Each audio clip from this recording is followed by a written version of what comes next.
Someone cuts you off in traffic. It's over in 2 seconds. You forget about it by lunch, right? Except you don't. You replay it. You rehearse the argument you never got to have. Hours later, you're still narrating it in your head, sharpening the insult you wish you'd said. That's strange. The event is gone. Your brain refuses to let it go.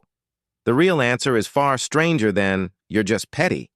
Your brain isn't malfunctioning when it clings to a grudge. It's running a program that once kept your ancestors alive.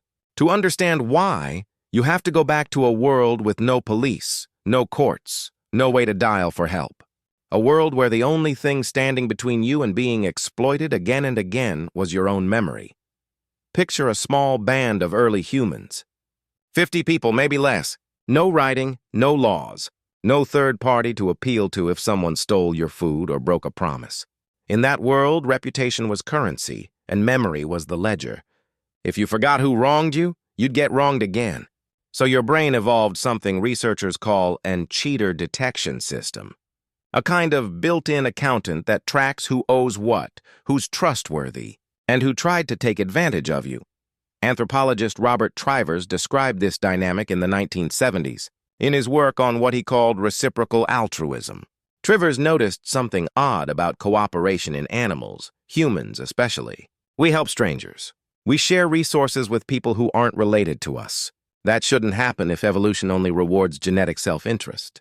But it does happen, constantly, because cooperation pays off over time. As long as cheaters get caught and remembered, that's the key word, remembered. Trivers argued that for reciprocal altruism to survive as a strategy, it needed a built-in enforcement mechanism, something that made cheating costly, something that made people feel a hot, persistent, uncomfortable pull toward evening the score. He called this moralistic aggression, and it's the raw material your grudge is made of. It isn't a flaw in the system. It is the system. So why does it feel so personal? Why does a small betrayal echo for days while a compliment fades in an hour? Because your brain isn't just recording facts. It's recording threat, a broken promise, a lie, a slight. These register as information about your future safety. If someone betrayed you once, the ancient logic goes, they might do it again. And next time, the cost could be higher. Holding on to that memory isn't bitterness for its own sake. It's a warning system, tuned by millions of years of small-scale survival, still running inside your skull today. Here's where it gets stranger. This isn't just theory. Researchers have watched people pay real money to punish someone who wronged them, even when it costs them personally. In the early 2000s, economists Ernst Fair and Simon Gechter ran a now-famous experiment. Groups of strangers played a cooperation game. Everyone contributed to a shared pool and everyone benefited from what others put in. But some players free-rode, contributing little while taking the group's rewards. Fair and Gechter gave the other players a choice. Pay a small fee to punish the free rider, reducing that person's payoff, even though the punisher gained nothing material from it. People punished anyway. Again and again, across cultures, participants sacrificed their own earnings just to make a cheater pay. Economists call this altruistic punishment because it costs the punisher and benefits the group instead. Fair and Gechter found that groups with the option to punish cooperated far more over time than groups without it. The grudge, in other words, wasn't just an emotional leftover. It was the thing holding the whole cooperative system together. Does that sound familiar? The coworker who takes credit for your work. The friend who cancels last minute, again.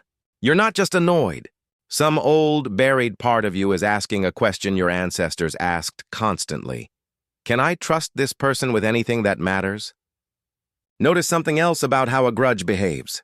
It doesn't fade evenly. It spikes when you're reminded of the person, then goes quiet, then spikes again when something small triggers the memory. A song, a name, a place you used to go together. That's not random. Your brain isn't just storing the event. It's storing a prediction. Every time the memory resurfaces, it's running a quiet simulation, asking whether this person is still a risk to you, right now, today.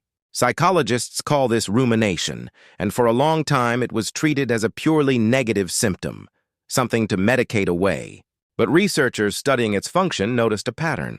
Rumination tends to concentrate on unresolved threats, situations where the outcome still matters and the danger hasn't been fully neutralized. Once a conflict resolves, once you've either confronted the person or written them off completely, the replaying slows down. Your mind isn't torturing you for no reason.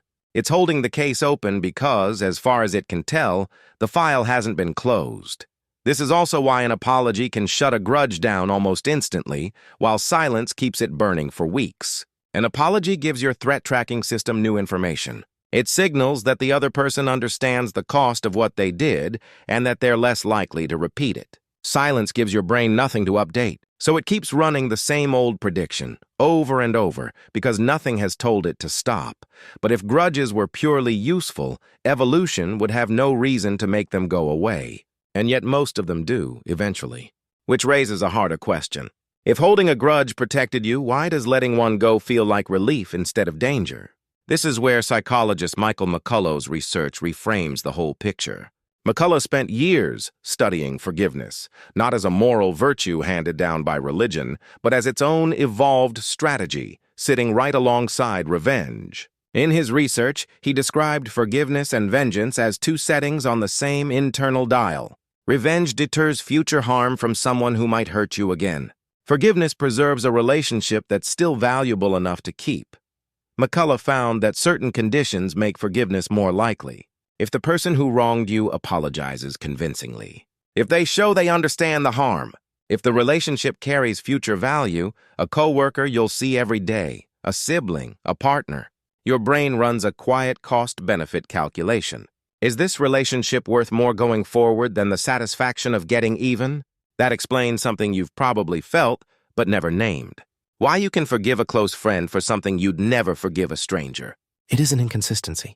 It's the same ancient accounting system, weighing future value against past harm. So the grudge you're carrying right now, the one from the meeting last week, the one from the friend who went quiet, isn't a character flaw. It's a system built for a world where you needed to know exactly who to trust, because your life depended on getting that answer right. Except you don't live in that world anymore. You live in a world of hundreds of interactions a day, mostly with people you'll never see twice. A rude comment from a stranger online. A driver who won't matter to your life in 5 minutes. Your cheater detection system still fires full strength on threats that carry none of the ancient stakes. The wiring hasn't caught up to the scale. That's why the grudge lingers longer than the event deserves. Your brain is still running a small tribe program in a world of 7 billion strangers. It doesn't know the difference between a rival who could take your place in the group and a stranger you'll forget by tomorrow. To your nervous system, betrayal is betrayal, whether it costs you a friendship or 30 seconds of your commute.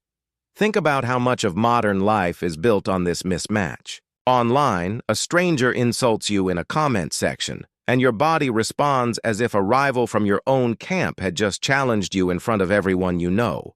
Your heart rate climbs. Your face goes hot.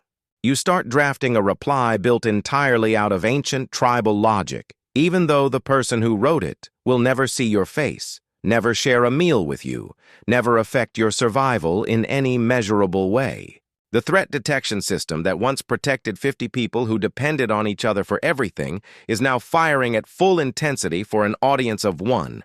A stranger who forgot the exchange happened 5 minutes after posting it. Even the grudges that do involve people who matter to you get distorted by scale. In a band of 50, everyone knew everyone's history. A betrayal was public knowledge almost immediately, which meant social pressure did a lot of the enforcement work for you. Today, most betrayals happen in private, one-on-one, with no tribe watching to hold the other person accountable.